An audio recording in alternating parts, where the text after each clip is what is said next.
Belgium. It's right at the heart of the European Union, a major hub for global politics. And of course, famous for amazing chocolate and comics like Tintin. But here's the really weird thing. For a country that feels so central to everything in modern Europe, for most of history, it just wasn't there. So let's dig into how this unlikely nation ever came to be in the first place. No, really. For the vast majority of its history, this chunk of land was just a region, a territory, a prize that Europe's great powers were constantly fighting over. But it wasn't its own country. So the big question is, how did this perpetual crossroads finally become a nation? And why does that history explain the deep divisions we still see there today? For centuries, the story of this place isn't one of a unified Belgium. Oh no. It's the story of being a piece on a much, much larger chessboard, moved around by other, bigger players. Now, the name itself is ancient. We're talking Roman times. Julius Caesar wrote all about a place called Gallia Belgica. But here's the catch. He wasn't talking about a country. He was just describing a huge area full of different tribes, the Belgae. So right from the very beginning, the name was for a place and its people, not for a single unified state. And you can see this constant shuffle of who was in charge. After the Romans, the land was part of the massive Carolingian Empire. Then it got passed to the Dukes of Burgundy. Then the Spanish Habsburgs. After that, the Austrian Habsburgs. And it was even swallowed up by France during its revolution. It was just this territory caught in a perpetual tug of war between its powerful neighbors. So how did it finally break free from all that? Well, the creation of modern Belgium was messy. It was a dramatic story, really, defined by two major violent splits. The first huge break was the Dutch Revolt. This was an incredibly long, incredibly bloody war that literally tore the Low Countries in half. The northern provinces, they managed to break away and eventually became the Netherlands. But the southern provinces, the bit that would one day become Belgium, stayed under Spanish control. So this created a separate southern Netherlands, but, independence was still a very long way off. Okay, the final break. This part is amazing. After Napoleon was defeated, Europe's powers decided to just merge the South back with the North again, creating the United Kingdom of the Netherlands. It was not a happy marriage. Then, in 1830, get this, a riot breaks out after an opera in Brussels, and it just snowballs into a full-blown revolution.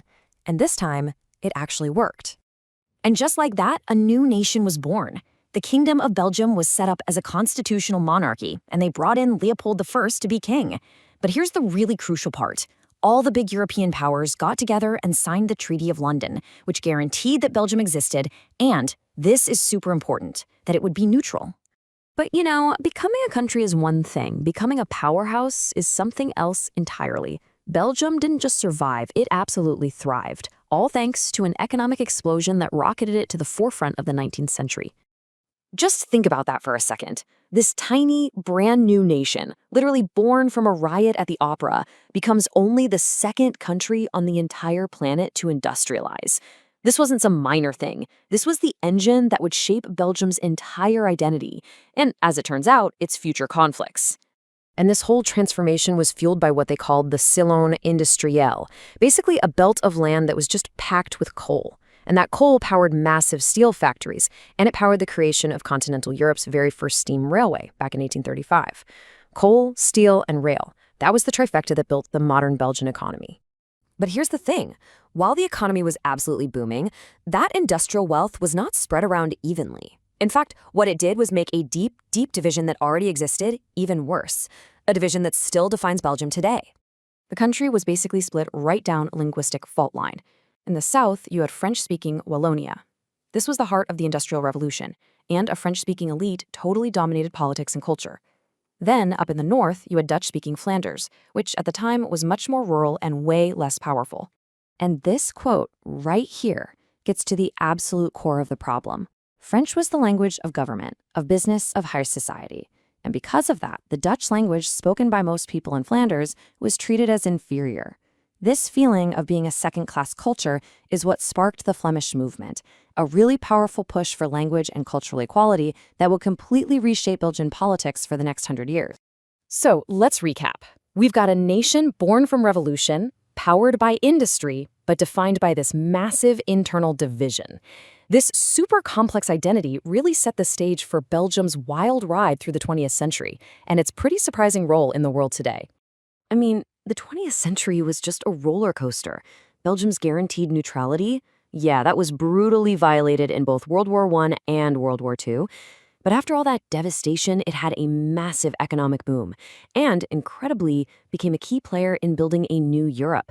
It was a founding member of what became the EU, and at the same time, it went through huge reforms at home, turning itself into a federal state just to manage its own language divides.